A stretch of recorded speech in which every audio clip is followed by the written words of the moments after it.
Hi friends, బాగున్నారా అందరూ? ఈరోజు మా మమ్మీ రుచికరమైన చేపల కూర తయారు చేయబోతున్నారు.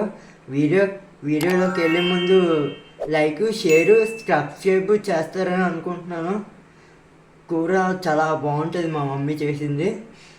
చూసి ఆనందిస్తారని అనుకుంటున్నాను. Thank you.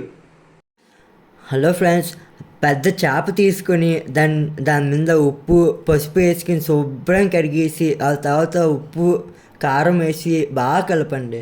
కలిపించుకున్నాక దాన్ని ఫ్రిడ్జ్లో పెట్టండి. కొంచెం చింతపండు నానబెట్టి పక్కన పెట్టుకోండి. ఉల్లిపాయలు మళ్ళీ టమాటీ వేరేగా మిక్సీ చేసుకొని పక్కన పెట్టుకోండి. పచ్చిమిరపకాయలు కూడా కోసి పక్కన పెట్టుకోండి. వేడెక్కిన గిన్నెలోనే తగినంత నూనె పోసుకోండి. దాంట్లో జీలకర్ర, ఉల్లిపాయ ముద్ద తీసి బాగా కలపండి. బిస్కెట్ కలర్లోకి వచ్చాక అల్లం వెల్లుల్లి పేస్ట్ వేసి కలపండి. బ్రౌన్ కలర్లోకి వచ్చాక మసాలా వేసి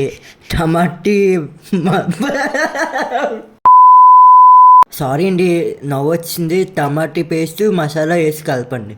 అది బాగా వేగిన తర్వాత 2 టీ స్పూన్లు ధనియాల పొడి, మళ్ళీ జీలకర్ర పొడి, మళ్ళీ పసుపు వేసి కలపండి. తర్వాత మనం ఫ్రిడ్జ్లో పెట్టుకున్న చేప ముక్కలు వేసి కలపండి. మనం నానబెట్టుకున్న చింతపండుని బాగా కలిపి చేప ముక్కలు మునిగేదాకా వేయండి. ఆ తర్వాత సరిపడా ఉప్పు, కారం వేసుకోండి. ఎందుకంటే మేము ఎక్కువ కారం తింటాం. మీకు సరిపడా మీరు కారం వేసుకోండి. తర్వాత కోసుకున్న పచ్చిమిర్చి అలాగే కొత్తిమీర జల్లండి.